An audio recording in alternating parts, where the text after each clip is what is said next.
Rocky pasca penetapan dari Hasto sebagai tersangka oleh KPK, dan ini kan tinggal prosesnya, artinya penahanan, penangkapan atau bahkan penahanan kemudian sesuai dengan penahanan Hasto. Ini kan situasi diam-diam, situasi politik Indonesia diam-diam sangat tegang, Bung Rocky.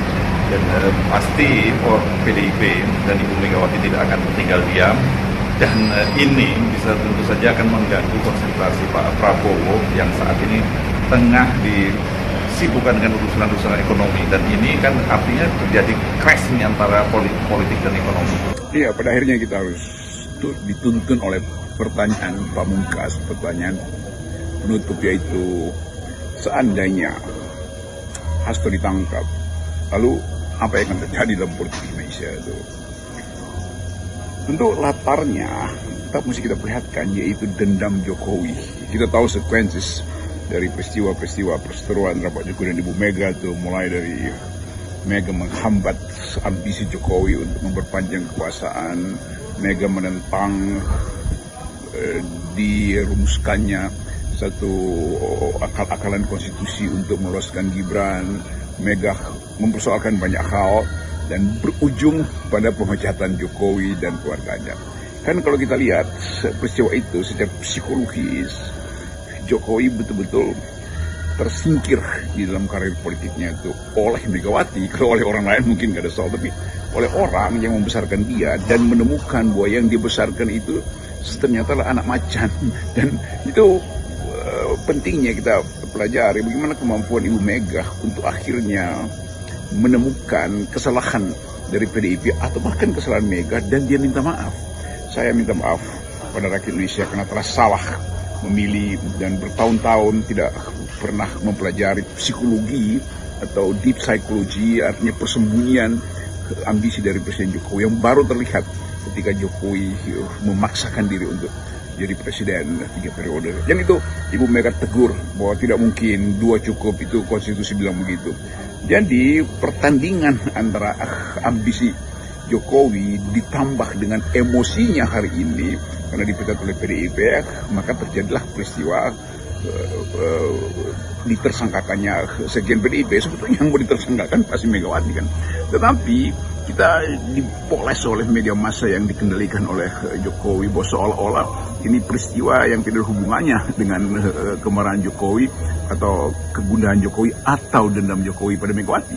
Jadi latar belakang dari peristiwa ini ada dendam seorang Jokowi yang sebagai presiden akhirnya menemukan bab terakhir dia di dalam disertasinya Hasto, yang juga itu satu pengamatan fenomenologis yang sangat mendalam dari saudara Hasto, karena dia menulis disertasi untuk menunjukkan keburukan dan sebut aja kemunafikan politik di era Jokowi itu, semacam a kind of Machiavellian power game yang dipraktikkan oleh Pak Jokowi. Jadi kelihatannya itu yang mesti kita pastikan, ada latar belakang dendam, dan dendam itu tentu harus dibalas, apalagi di dalam metafisika politik Jawa yang sangat dimuliakan oleh Jokowi.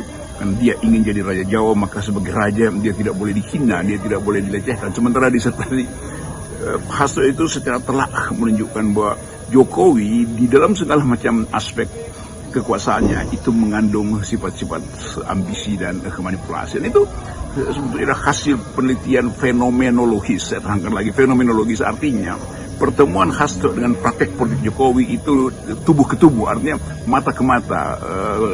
Dalam semua situasi, Hasto mengerti bahwa di dalam tubuh Jokowi ada unsur-unsur tirani. Jadi sekarang ini yang berkuasa Prabowo, tapi orang tetap melihat bahwa penetapan tersangka dari Hasto oleh KPK itu adalah ada cawe-cawenya oleh Jokowi. Apalagi kan ini kok mereka begitu bergerak cepat, sehari setelah ditetapkan, setelah dilantik, kemudian langsung memutuskan untuk menaikkan status Hasto jadi TSK, dan kemudian tanggal 23, 3 hari kemudian mengeluarkan sprindiknya. Jadi mau tidak mau ya ini orang akan melemparkan kesalahan tetap saja ke Jokowi daripada Pak Prabowo. Ya tadi saya terangkan unsur-unsur tirani dari Joko Widodo yang dipetakan secara teoritis oleh Hasto dalam disertasinya dan diintip lalu diuraikan secara satiris oleh netizen. Jadi bertemulah antara studi fenomenologi kekuasaan melalui disertasi Hasto dan insting yang sangat dalam dari netizen yang menyebut bahwa Jokowi itu dalam bentuk penggambaran satire di mana-mana, wajah Jokowi dari sejak majalah Tempo memparodikan sebagai Pinocchio, lalu tumbuh lagi jadi semacam monster dalam banyak versi dari netizen, dimuralkan macam-macam itu, akhirnya disempurnakan di dalam pameran yang dibatalkan oleh istana terhadap hak untuk mengekspresikan keadaan istana melalui gambar-gambar satire dari Pak Yos itu kemarin yang kemudian dinyatakan sebagai vulgar. Jadi sebetulnya ini rentetan dari semacam biografi politik Jokowi yang dibaca secara akademis oleh Hasto, ditemukan secara sosio-psikologis oleh netizen, dan digambarkan secara satiris di dalam karya seni. Jadi lengkap sebetulnya sensasi dari biografi Jokowi yang memang tadi saya sebutkan di dalamnya ada unsur-unsur tiranian, unsur-unsur despotisme itu, unsur-unsur kepongahan, unsur-unsur otoriter segala macam yang dalam bentuk sublim itu diselundupkan, dan akhirnya kita menemukan fakta terakhir pada upaya untuk fight back itu, balas dendam itu, vendetta bahkan itu yang dilakukan oleh geng Jokowi ini terhadap Hasto kan. Karena ini bukan geng Prabowo, nggak mungkin Prabowo di dalam keadaan hari ini mau ambil risiko dengan memperkarakan sesuatu yang sebetulnya udah kadaluarsa, dan unsur-unsur yang ada di dalamnya sebagai unsur hukum itu yang harusnya dibuktikan sejak 5 tahun yang lalu itu baru sekarang dilakukan. Jadi tetap orang lihat bahwa di belakang Prabowo ada kekuatan Jokowi. Nah pertanyaannya, kenapa Pak Prabowo terlalu permisif terhadap keinginan dari Pak Jokowi itu? Tentu ada hal lain, ada perjanjian mungkin, tacit agreement yang diam-diam. Oke, Pak Prabowo tahu bahwa ini berbahaya demi stabilitas politik, tapi sebagai seorang yang paham tentang taktik dan strategi, Pak Prabowo menyimpan semacam strategi dengan mendahulukan sensasi publik terhadap penangkapan Hasto dan berupaya membaca secara sosiologis keadaan masyarakat. Kalau Hasto betul-betul ditangkap dan Ibu Mega berjalan kaki menuju KPK, kan semua itu kan satu gerak intelijen atau kemampuan membaca keadaan oleh Presiden Prabowo. Tetapi sekali lagi kita mau terangkan di sini bahwa relasi antara Prabowo dan Megawati tentu hendak diputus melalui peristiwa Hasto ini oleh Jokowi itu. Jadi kita lihat segitiga interplay antara kekuasaan Prabowo sebagai presiden kepala negara, keinginan Jokowi untuk mengganggu PDIP, dan kemampuan PDIP untuk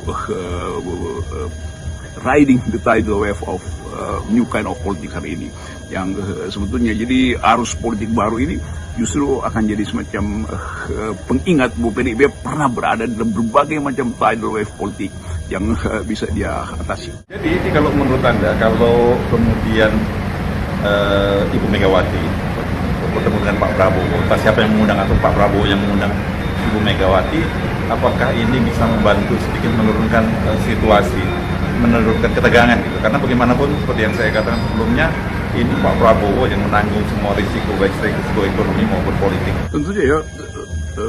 Tentu saja faktor Prabowo menjadi determinan atau paling tidak pengaruh aura politik Prabowo itu bisa dipakai untuk membaca apakah ketegangan politik akan turun atau tidak hari-hari ini.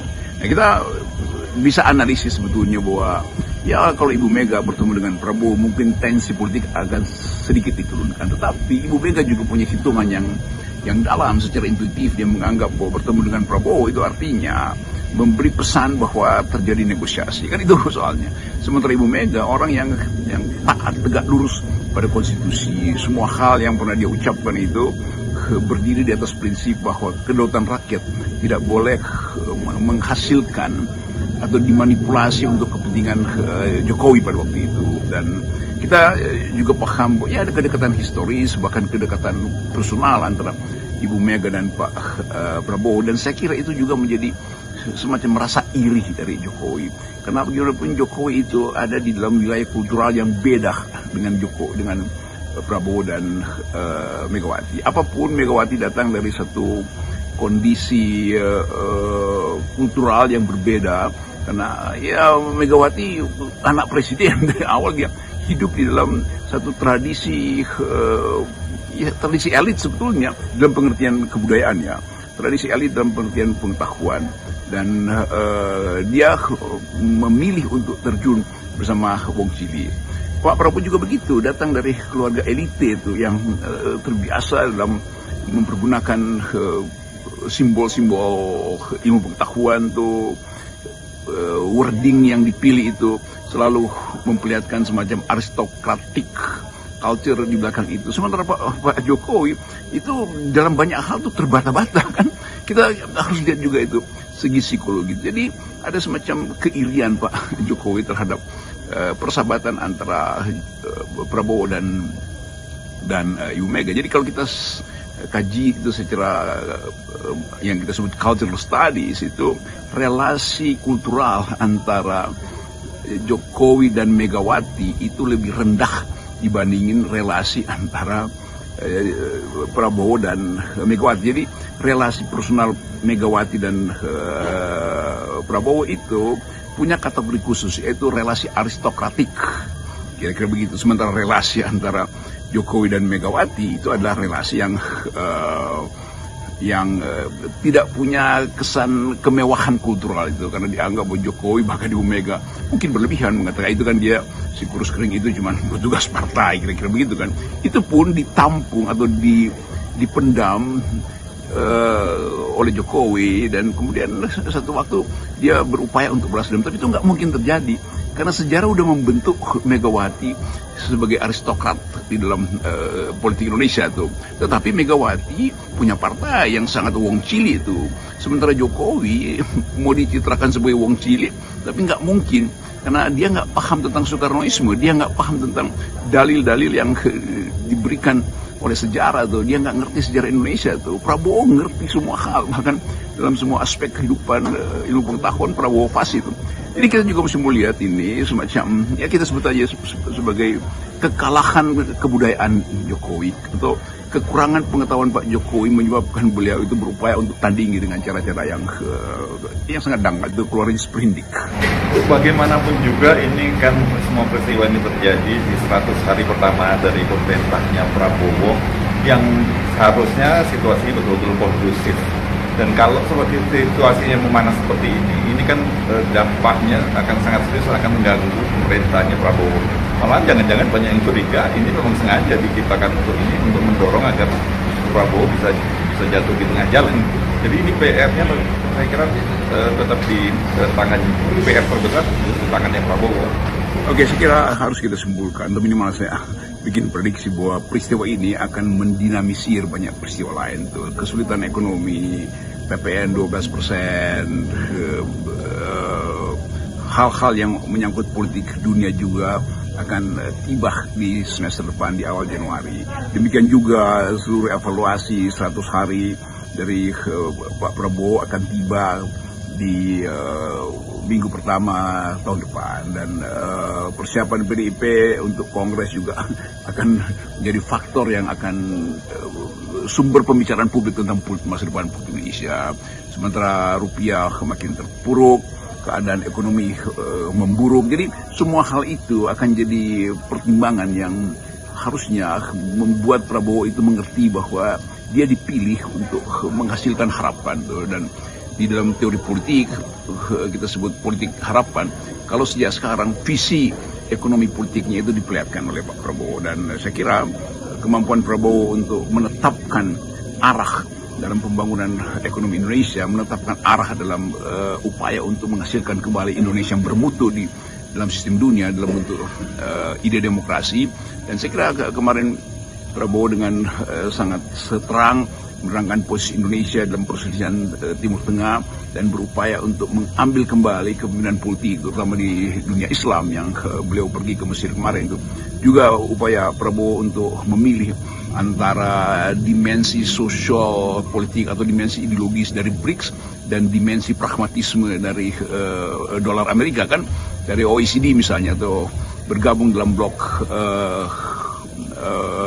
kepentingan negara-negara Barat. Jadi Prabowo berupaya untuk reshaping, untuk membentuk kembali ide tentang Indonesia, sementara Jokowi hidup di dalam dendam. Saya kira itu kontrasnya tuh, dan kita tentukan saja masa depan kita berdasarkan perkembangan politik hari-hari ini. Saya kira tidak lama lagi, atau dalam kalkulasi saya itu Jokowi akan tenggelam tuh, dan dia akan disingkirkan justru karena keinginan dia itu berlebih terus tuh, menuntut PDIP, berupaya untuk mengambil alih PDIP, memasang orang-orangnya di dalam KPK, di institusi-institusi yang dia pikir masih dia kendalikan, tetapi